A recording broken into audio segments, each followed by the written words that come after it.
Welcome back नाजरीन। हम बात कर रहे थे ख़ासतौर पर इत्तेहादी हुकूमत के हवाले से, और जिस तरीके से एक टॉक शो के अंदर बैठ के सेनेटर अफनानुल्लाह खान साहब जो कि सीनियर रिप्रेजेंटेटिव हैं मुस्लिम लीग नून के, वो ये कहते हैं कि हमें पीपी को छांगा मांगा करने की ज़रूरत नहीं, उनका वैसे ही पंजाब में कोई वजूद नहीं है।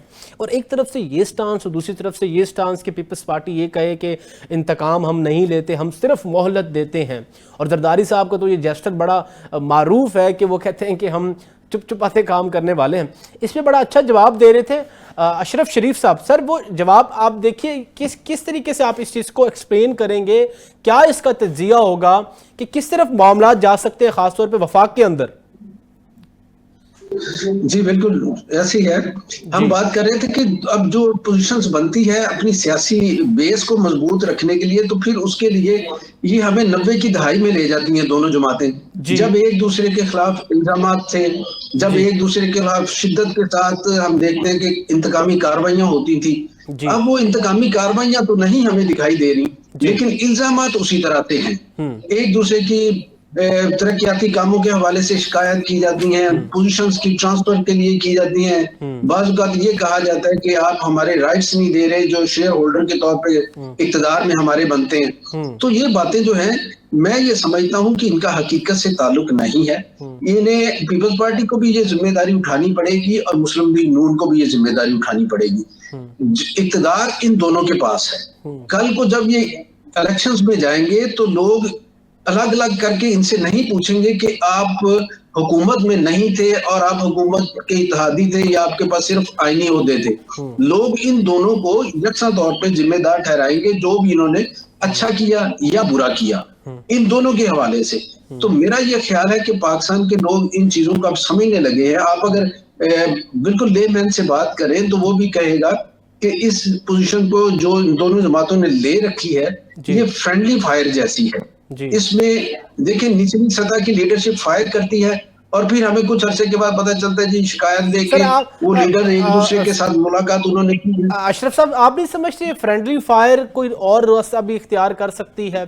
क्योंकि देखिए ये मसाइल तो बनेंगे वफाक के लिए। पंजाब में के अंदर न्यून लीग जो है वो स्ट्रॉन्ग जो है वो अपनी पोजीशन रखती है, लेकिन पंजाब से बयानात जो अल्फाज हुए हैं टुवर्ड्स द पीपल्स पार्टी, वो आप नहीं समझते कि वो शहबाज शरीफ साहब के लिए मसला बन सकते हैं? नहीं, ये मसला नहीं बनेंगे उमर। आप अगर पंजाब में जो लोग रिप्रेजेंट कर रहे हैं हुकूमत को, जो बयान देना जिनकी जिम्मेदारी है हुकूमत की तरफ से, अगर उसकी जगह पे आप किसी तहम्मुल मजाज तर्जुमान को रख के देखें तो फिर आपको दिखाई देगा कि ये इशू इतना बड़ा नहीं है। सिर्फ चंद फेस आप तब्दील कर दें तो सारा कुछ ठीक हो जाएगा। ये सिर्फ एक दो फेस हैं जिनकी वजह से ये सारा कुछ हो रहा है, और मेरा नहीं ख्याल कि ये कोई जेन्युइन इशू है। ये एक दूसरे के पार्टनर हैं। अगर इनके दरमियान वाकईतन कोई इशू है तो वो भी दिखाई दिया जाना चाहिए था। और तहरीके इंसाफ इससे क्या फायदा उठा सकती है, आप क्या समझते हैं? देखिए, तहरीके इंसाफ के पास इस सूरत हाल में एक पॉइंट आ गया है। उनके पास पॉइंट ये आ गया है कि वो ये लोगों को बता रहे हैं कि ये जो है इनके ताल्लुकात जो है इनकी नौयत क्या है, ये मुफादात पे खड़े हुए हैं एक दूसरे के साथ। अब ये दो जमातें जो हैं ये पहले ही अवामी सतह पे अपनी साख खो चुकी हैं, मैं सही ये समझता हूँ। तो अब ये इस तरह के पॉइंट जब आएंगे तो इक़्तिदार में रह के भी नहीं जो फायदा हो सकता है वो फायदा भी ये जाया कर रही है। तो इन्हें ये चाहिए एक दूसरे के खिलाफ बयानात की बजाय एक दूसरे के साथ ताउन करें, और जो भी है बाकी मुद्दत बाकी इनके इक़्तिदार की वो अच्छे तरीके से पूरा करें। अगर ये इसी तरह के हथकंडे इस्तेमाल करेंगे या मैं समझता हूँ कि हरबे इस्तेमाल करेंगे, टैक्टिक्स इस्तेमाल करेंगे, तो इनको कोई फायदा अवामी सतह पे तो जाहिर है नहीं होगा। ये अपने आप को फ्रेम देने वाली बात है कि पॉलिटिकल एनालिस्ट जितने हैं वो इस बात को समझते हैं। हाँ, सियासी सतह पे जो लोग बात करते हैं वो और तरह से बात करेंगे, जो तजिया करने वाले लोग हैं वो और तरह से बात करेंगे। तो इस फर्क को देखते हुए आप जब समझेंगे कि इनकी बयानबाजी जो है वो किस हद तक एक दूसरे को डैमेज कर रही है और इनके मुफादत क्या वाकई इस हद तक है कि पॉलिटिकल स्पेस एक दूसरे की छीनने की कोशिश है, या सिर्फ लोगों को दिखाने की एक ये सही है कि हम जमहूरी मिजाज के लोग हैं और जमहूरी इख्तिलाफात हैं हमारे, और जहां पे हमारी कौमी सतह पे जरूरत पड़ती तो हम फिर इकट्ठे हो जाते हैं। यही बयानिया है ना जो दोनों जमातें बना रही हैं। तो अब क्या इस बयानिए के ऊपर लोग यकीन कर रहे हैं ये सबसे बड़ी बात है। तो अगर लोग यकीन नहीं कर रहे, अगर तजिए का वो हिस्सा नहीं बन रहा वो वाला बयानिया, तो आप समझिए कि ये वाली सारी सही जो हो रही है, या ये जो इसे आप कह रहे हैं कि खाली फायर जो हो रहे हैं, ये बेसूद की और एक ऐसी कोशिश है जिसका कोई नतीजा नहीं निकलेगा। ठीक है। वहीद गुल साहब, सर आप क्या समझते हैं, खासतौर पे पंजाब के मामलात के हवाले से देखा जाए तो आप नहीं समझते कि पंजाब जो है वो इस फ्रेंडली फायर के अंदर एक टफ टाइम क्रिएट कर सकता है वफाक के लिए? जिस तरीके से लफ्जी गोलाबारी पंजाब हुकूमत की जानिब से जाती है पीपल्स पार्टी की तरफ, और आज पीपल्स पार्टी ने भी रही सही कसर पूरी कर दी, ये चीज़ें कह दें कि हमने तो मोहलत दी हुई है, अगर मोहलत पूरी ना हुई तो कुछ ना कुछ तो हो सकता है। दूसरी जानिब एक ज़िमनी इलेक्शंस के अंदर आपकी सीट एडजस्टमेंट हुई थी, और अब भी केपीके और आज़ाद कश्मीर के अंदर आज फिर आपकी पार्टी ने यह फैसला किया कि वो सीट एडजस्टमेंट करेगी। लेकिन जो पिछली सीट एडजस्टमेंट थी उस पर भी आपकी जो है वो इम्प्लीमेंटेशन अभी तक हुई नहीं है। एक सीट पंजाब के अंदर आप लोगों ने दी थी 185 की पीपल्स पार्टी को, लेकिन आज ही आपकी पार्टी ने 185 पे वहां के महमूद कादिर लगारी हैं जो वहां पे जो है उनको टिकट अलॉट कर दी है। जी जनाब। जी देखिए, अशरफ साहब ने बिल्कुल सही तर्जमानी की है कि 90 की दहाई के अंदर पीपल्स पार्टी और हमारे दरमियान इस कदर इख्तलाफात थे कि ना सिर्फ जो है वो पॉलिटिकल क़यादत के दरमियान थे, बल्कि निचली सतह के ऊपर पॉलिटिकल वर्कर के तौर के ऊपर भी थे। और मैं आपको यहाँ ये बताना चाहता हूँ कि बेनजीर साहबा ने बराह रास्त मेरे ऊपर जो है वो FIR जो है वो उस दौरान करवाई थी, जो कि उस वक्त जो है वो चीफ मिनिस्टर जो है वो मियां नवाज शरीफ साहब थे। तो मैं बताना ये चाह रहा हूं कि ये इतनी शिद्दत के साथ इख्तलाफात थे, लेकिन दोनों जमातों में बड़ी मैच्योरिटी आई है। और जब ये जमहूरियत के लिए मुआहदा किया गया और उसके बाद आपने देखा कि इस मुल्क को ना सिर्फ बेहतरीन जमहूरियत मिली, बल्कि आप ये कह लें कि आज अगर 8वीं आईनी तरमीम जो हुई है तो वो उसी के टाइम जो है वो दोनों जमातों की वजह से ही पाकिस्तान के जो सूबे हैं वो आज ज्यादा स्ट्रेंथन है और वो ज्यादा बेहतर काम अपने लोगों के लिए जो है वो कर सकते हैं। लेकिन बदकिस्मती से यहाँ इमरान खान साहब जो है वो मैं ना मानो की रट के ऊपर जो है वो आज भी जो है ना सिर्फ कायम है, बल्कि आप ये देखिए ना, आप ये देखिए कि ना इनका ये पता चलता है कि अगर जब ये किसी को लेकर आते हैं कि उसके अंदर क्या खसूसियत है, और जब किसी को ये निकालते हैं तो उसके अंदर खराबी क्या है।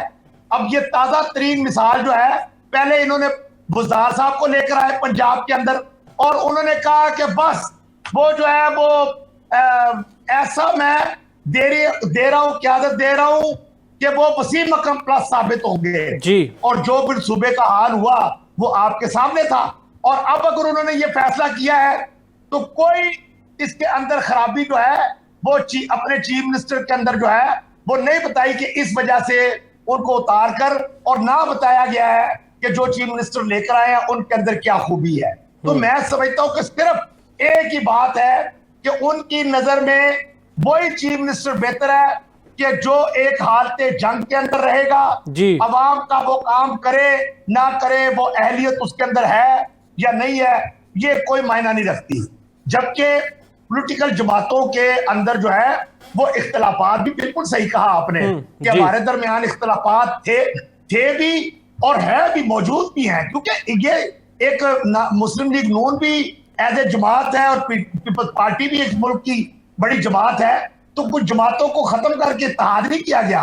जमातें अपनी अपनी जगह पर इंडक्ट हैं, वो सिंध के अंदर हुकूमत कर रहे हैं, हम पंजाब के अंदर कर रहे हैं और उनके ताबन से वफाक के अंदर कर रहे हैं। तो इख्तलाफात जो हैं वो मौजूद रहते हैं।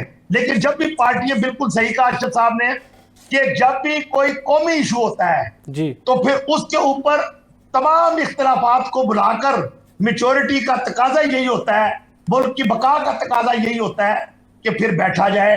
ये खान साहब की तरह से नहीं है। वही चाहे गुलशन सर, मौदबाना गुजारिश, मैं आपका पॉइंट आ गया सर। मेरा एक सवाल ले लें कि आपने जमहूरियत की बात की और आप भी मिसाक जमहूरियत के हामी थे, और अगर हम बात करें कि पीपल्स पार्टी भी ये कहती है कि जो है जमहूरियत बेहतरीन इंतकाम है, तो मेरा जो इस लास्ट सेगमेंट यही ही था कि जो बल्दियाती इलेक्शंस कराने जा रही है पंजाब, वो गैर जमाती इलेक्शंस करवाना, तो क्या आप नहीं समझते कि वो जमहूरियत के अक़दार से, जमहूरियत के असूलों के बरअक्स है? क्योंकि जमहूरियत तो इस चीज़ की तायीद करती है कि एक पॉलिटिकल पार्टी को जो है वो एक रिप्रेजेंटेशन ग्रास रूट लेवल पे मिले, जिस तरीके से जो है वो इलेक्शन का सिस्टम बेहतर हो। देखिए, ये जो आप बात कह रहे हैं बिल्कुल सही आपका ये सवाल है जी। और ये इसके ऊपर ये जो बिल भी आया है गवर्नमेंट ऑफ पंजाब की तरफ से, उसके अंदर ये नहीं कि इख्तिलाफ में राय जो है विद इन द पार्टी भी जो है वो इसके अंदर जो है वो मौजूद है। और आप देख रहे हैं कि इसके अंदर ये गुंजाइश मौजूद है कि ऐसी तरमीम जो है वो की जाए जो ज्यादा बेहतर जो है वो साबित हो। कि जब बहुत सारी चीजें इसमें ऐसी हैं कि मैं नहीं समझता कि जिसका जो है वो आवाम को फायदा होगा, बल्कि ज्यादा इसके अंदर चेजा कि मैं पार्टी को रिप्रेजेंट कर रहा हूं, लेकिन मैं अपना चूंकि मैं एक बल्दियात से लेकर और एक एमपीएस तक जो है कानून साजी तक अल्लाह के फजलो करम से मैं गया हूं, तो मैं ये समझता हूं कि इसके अंदर बहुत सारी ऐसी चीजें मौजूद हैं कि जिनके ऊपर जो है वो कानून साजी करने की सर बहुत सारी चीजें आपने कहा कि इसमें हैं जिसको आप समझते हैं कि तरमीम करने की जरूरत है, तो क्या ही अच्छा होता कि आप नहीं समझते कि क्या वो आपके पॉलिसी मेकर जो पंजाब असेंबली के अंदर बैठते हैं, स्टैंडिंग कमेटीज के अंदर जो इस चीज पे डिस्कशन करते हैं, जो बिल है गवर्नर की तरफ जाता है, उससे पहले जो उस पर डिस्कशन होती है on the floor of the house या स्टैंडिंग कमेटी के अंदर, उसमें ये चीज पॉइंट आउट की जाती, क्या ये तो फिर पंजाब के मिनिस्टर्स या पंजाब की हुकूमत पे सबसे बड़े सवालिया निशान है कि आप खुद कह रहे हैं कि उसमें तरमीम होनी चाहिए सर? क्योंकि अब तो गवर्नर साहब ने बिल को जो है वो साइन कर दिए सर, वो तो क्लियर हो चुका है। नहीं, इसमें कोई दो राय नहीं है, लेकिन देखिए मैंने ये बात कही कि जिस तरह से अपोजिशन का एक इख्तिलाफ राय होता है, पार्टियों के अंदर भी जब ये बिल को प्रेजेंट किया जाता है तो वो तो एक चंद जो एमपीएस होते हैं वो उनकी डिस्कशन के अंदर आता है, लेकिन लार्जर स्केल के ऊपर बात जब अवामी सतह के ऊपर आती है या पार्टी के सामने जब आती है तो फिर वो जाहिर है कि हर बंदे का अपना एक नुक्ता नजर होता है। मैंने आपको सर अवामी सतह के हवाले से वैसे मैं गोशगुजार करना चाहूं मौदबाना, तो अवामी सतह पे देखा जाए तो माजी इस चीज का गवाह है कि जनरल ज़ियाउल हक साहब के दौर में भी ये हुआ, ठीक है, उसके बाद एक ये जो है वो मुशर्रफ साहब के दौर में भी देखा गया। तो गैर जमाती इलेक्शंस अवाम ने कभी पसंद नहीं किए। अवाम तो हमेशा जमाती इलेक्शंस चाहती है कि उनको पता चले कि वो किस नुमाइंदे को वोट डाल रही है, वो किस पार्टी से ताल्लुक रखता है। नहीं, इसमें मैं इसमें वजाहत कर दूं, ये गैर जमाती इस तरह से नहीं है जी। ये एक टाइम के बाद जब आपको 9 काउंसलर इलेक्शन लड़ने सर विद इन 30 डेज, मैं ठीक है मैंने बिल्कुल उसको पढ़ा है, विद इन 30 डेज की आप बात करते हैं, क्या फिर वो हॉर्स राइडिंग का फिर सिलसिला स्टार्ट हो जाएगा? वो शामिल होना, उनको शामिल होना पड़ेगा किसी न किसी जमात के अंदर।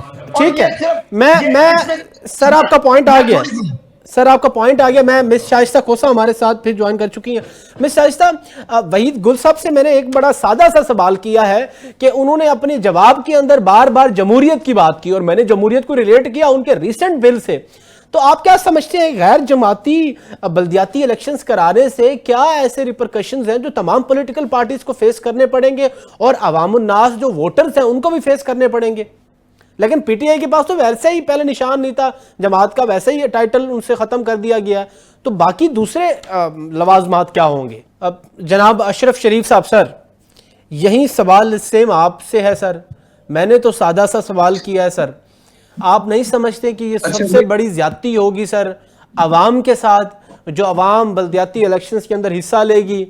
अब अगर एक इलेक्ट हो जाता है काउंसलर, वो काउंसलर विद इन 30 डेज जो आवाम का वोट वो लेके आया है, फॉर इंस्टेंस बात करें पीटीआई की, तो वो 30 डेज से पहले हुकूमत के साथ चला जाता है कोई कमिटमेंट करके, तो आवाम का वोट तो ना हुआ और वोट का मकसद जो है वो तो फिर पूरा ना हुआ। सर दुरुस्त फरमाया उमर आपने जी। असल में मेरा ये ख्याल है कि जब सियासी जमातों की हुकूमत होती है जी तो फिर उन्हें प्रमोट करना चाहिए सियासी जमातों का कल्चर को ही। जी। अगर इस कल्चर को वो प्रमोट नहीं करती तो इसका मतलब है कि सियासी जमातों की हुकूमत नहीं है। मैं इसका सीधा सीधा मतलब यही लेता हूँ जी। हमने ये देखी प्रैक्टिस के, उस वक्त हम छोटे थे लेकिन मेरी याददाश्त में अच्छी तरह है कि 1985 में भी इसी तरह से बल्दियाती इलेक्शन हुए थे। मेरे भाई वहीद गुल साहब चूंकि बल्दियाती सतह से काम करते हुए आगे आए तो ये मुझे भी ज्यादा बेहतर जानते होंगे इस सिलसिले को कि उस वक्त भी गैर जमाती इलेक्शंस हुए और उन इलेक्शंस में भी मकसद ये था कि यहाँ पे पीपल्स पार्टी को रोकना जी। अब यहाँ पे हुकूमत के लिए चैलेंज है पीटीआई। अब पीटीआई को रोकने के लिए ये कानून साजी की गई। अगरचे मुझे उनकी गुफ्तगू से यह तासुर मिला कि पाकिस्तान का जो भी पॉलिटिकल वर्कर है जो निचली सतह पे काम करता है, जो लोगों से जुड़ा हुआ है, उसे ये जो तरमीम आई है, जिस तरह का ये एक्ट आया है, ये उसमें खामियां नजर आई हैं। लेकिन हुकूमत इन खामियों को इस वजह से वेट नहीं दे रही क्योंकि उसका मकसद सिर्फ एक जमात को रोकना है जी। अब इसमें ये जो शर्त रखी गई कि 30 दिन के अंदर अंदर जीतने वाले जो कैंडिडेट्स हैं, अगर आजाद वो जीते हैं तो उन्हें किसी सियासी जमात में शरीक होना पड़ेगा जी। भी अगर आप पहले गैर जमाती तौर पे इलेक्शंस करवा रहे हैं फिर उन्हें धकेल के कह रहे हैं कि किसी जमात में वो शामिल हो, तो ये क्या है? इसका मतलब यह है कि आप उन्हें धकेल के किसी एक जमात में लेना चाहते हैं। और फिर आपने साथ ये भी देखना है कि तहरीक इंसाफ जो है इंट्रा पार्टी जो इलेक्शंस हैं उस मामले पे 19 माह से उसकी जो मामला है वो ज़ेरे इल्तवा है, उसे सुना नहीं गया, उसे आगे नहीं चलाया जा रहा उस मामले को। तो ये जो जीत के आएंगे ये तहरीक इंसाफ में तो शरीक नहीं हो सकेंगे, तो फिर ये किस में शरीक होंगे? ये मुस्लिम लीग नून में या तो जाएंगे या पीपल्स पार्टी में जाएंगे या और कोई जमात जो भी अगर कोई वहां पे तो उसमें जाएंगे। इसका मकसद ये होगा फिर बाद में कहना कि तहरीक इंसाफ को तो मैंडेट नहीं मिला शहर में जी। या जिस शहर में भी वो होगा तो ये कहा जाएगा कि तहरीक इंसाफ को मैंडेट नहीं मिला, तहरीक इंसाफ को लोगों ने रद्द कर दिया। आप देखिएगा ये इसी तरह के स्टेटमेंट्स आएंगी। इलेक्शंस गैर जमाती हैं लेकिन कहा यह जाएगा कि तहरीक इंसाफ को मुस्तरद कर दिया लोगों ने। तो मेरा ये ख्याल है कि यहाँ पे किसी जमात की बजाय पाकिस्तान के आम लोगों के मसाइल को देखना चाहिए। निचली सतह पे जो मसाइल हैं ये गली मोहल्ले के मसाइल हैं। गली मोहल्ले के मसाइल हल करने के लिए जिस तरह की क़यादत, और नई क़यादत भी हमें यहीं से मिलती है जी। ये लोग पूरी दुनिया के अंदर ये होता है कि बल्दियाती या मकामी गवर्नमेंट्स जो हैं वहां से लोग ऊपर आते हैं। हमारे यहाँ ये होता है कि बराह रास्त वजीर आला बन जाते हैं लोग, बराह रास्त वजीर आजम बन जाते हैं, बराह रास्त वजीर बन जाते हैं। तो जो निचली सतह पे काम करने वाले लोग हैं, यूएसए के अंदर, यूके के अंदर बिल्कुल ऐसे ही है कि वो मेट्रोपॉलिटन की सीटें होती हैं कुछ, उसमें यूएसए के अंदर तो हद तक यहाँ तक है कि वो 3 बार वहां के आप मेयर बनेंगे देन आप एलिजिबल होते हैं। डायरेक्ट जो है वो जो मेरे ख्याल में जो आपकी वफाक की जो सीट होती है वहां पे प्रेसिडेंट लेवल की। जी जी जी, ये तुर्किया में भी ऐसे हुआ है। तैयब उर्दगान जो है वो नीचे से आए हैं। हमारे साथ ईरान है, वहां पे ऐसे हुआ है। ये दूसरे यूरोप के बहुत से ममालिक हैं, वहां पे ऐसे होता है। तो हम जो अगर अपनी जमहूरियत को अच्छा करना चाहते हैं, इसमें क्वालिटी लाना चाहते हैं या इसे प्रो पीपल रखना चाहते हैं, यूं कह ले। अच्छा सर, अशरफ साहब इसमें मुझे जरा थोड़ी सी क्लैरिफिकेशन दे दें ज़िमनी इलेक्शंस के हवाले से। मैं गिल साहब से सवाल तो किया था, मुझे जवाब नहीं मिला उस चीज़ का। सीट एडजस्टमेंट की बात केपीके और आज़ाद कश्मीर के हवाले से की जा रही है, वो किस बुनियाद पे की जा रही है? दूसरी जानिब अगर हम देखें तो ख़ास तौर पे ये जो बात की जा रही है जो ज़िमनी इलेक्शंस के सीट एडजस्टमेंट पहले पीपल्स पार्टी और नून लीग की हुई थी, उस पे अब जो है एक सीट उन्होंने देनी थी पीपल्स पार्टी को 185 की, लेकिन वहां पे नून लीग का कैंडिडेट है, वहां उनको टिकट मिल गई है आज, तो वो सीट एडजस्टमेंट वाला फार्मूला जो है वो वापस चला गया। मेरा ख्याल है ये उसी तनाज़ुर में इस गुफ्तगू को आप ले जाए जो पहले हाफ में हम जिस पे कर रहे थे, जिस मौजू पे जी, ये उसी के साथ आप अगर अटैच कर लें कि इसका नफा नुकसान किसी को नहीं हो रहा, जिसकी जो पोजीशन है वो अपनी जगह पे रहेगी, लेकिन एक कन्फ्लिक्ट पैदा किया जाएगा और उस कन्फ्लिक्ट के अंदर फिर सूरत हाल ये बनेगी कि हम बाकी चीजों को छोड़ के इस पे डिस्कशन बढ़ाएंगे। ये निकलेगा मामले में कुछ भी नहीं, लेकिन टाइम लेने के लिए इश्यूज को जेरे बहस रखने के लिए इस तरह के कन्फ्लिक्ट बनाए जाते हैं। इससे जमातें डिस्कस होती रहती हैं। इनके साथ जो जाहिर है मीडिया का काम यही है कि अगर कहीं कन्फ्लिक्ट हुआ है तो उस कन्फ्लिक्ट के मुख्तलिफ कॉर्नर्स जो हैं हम उन्हें ढूंढने की कोशिश करते हैं कि ये पहले मामला अगर यूं हुआ है तो अब क्यों नहीं हो रहा। तो इस पे हमारा टाइम भी लगेगा, हमारी गुफ्तगू भी होगी। तो मेरा ख्याल है कि इलेक्शन से पहले इसी तरह का माहौल बनाने के लिए कन्फ्लिक्ट्स बनाए जाते हैं। इसका कुछ नहीं फायदा होगा। उन्होंने जो तय किया हुआ है उमर, उसके मुताबिक ही गेम चलेगी आगे। तो अगर वहीद साहब ने अगर उसका जवाब नहीं दिया तो शायद उसकी वजह यही है कि वो जानते इस बात को और शायद वो पॉलिटिकल एक वर्कर के तौर पे हमसे बेहतर जानते, इस वास्ते उन्होंने महसूस किया कि ये छोड़ दी जाए। अब वहीद गुल साहब, प्रोग्राम का वक्त खत्म होने को आखिरी सवाल आपसे ही करूंगा। मुझे इसमें यह बताएं सर, जो बात कर रहे हैं अशरफ शरीफ साहब, बड़ी वैलिड और रीजनेबल बात की है कि बल्दियाती निज़ाम ही है जो कि आप जैसे लीडर्स को हमारे सामने ला के रख दिया उन्होंने, आपने हमारे सामने बैठे हैं, आप भी असम्बली का मेंबर बने और इस सिस्टम से आए।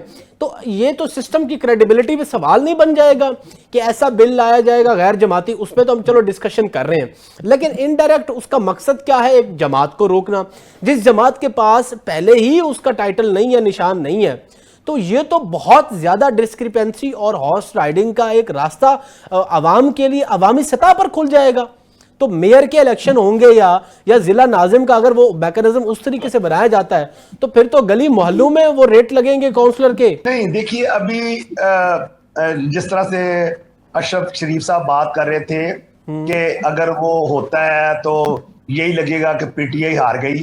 भाई इसमें वो सवाल क्या है? ये तो कोई जमात भी एज ए जमाती टिकट ही नहीं जारी कर रही, तो फिर किसी जमात के जीत और हार का तो सवाल ही पैदा नहीं है। इसके अंदर अगर ये पहली सतह को आजाद रखा गया है, सेकंड के अंदर तो फिर जमात ज्वाइन आपको करनी पड़ेगी और उसकी बुनियादी जो सोच होगी, जिन लोगों ने ये टेबल किया है, क्योंकि कोई ना कोई तो टेबल करता है ना इसको, तो उसका अपना भी एक विजन होता है। तो उसके अंदर जो सोच है वो, मेरा जहां तक ख्याल है वो ये है कि जब ये एक एमपीए एमएनए को छोड़े, लेकिन जब एक काउंसलर के इलेक्शन के लिए जब टिकटों की बारी आती है, चेयरमैन वाइस चेयरमैन की, तो एक लंबी लाइन जो है वो मौजूद होती है। खासतौर पर बड़ी, चलिए मैं ये नहीं कहता कि हमारी जमात ही, हर जमात के अंदर एक लंबी लाइन लगी होती है। तो फिर उनको ये सबको जो है वो मौका फराहम कर दिया गया है कि ठीक है आप जाएं, अगर आप अपने इलाके में एक खल्के खुदा की खिदमत करने का जज्बा रखते हैं और लोग आपको इस नाम से जानते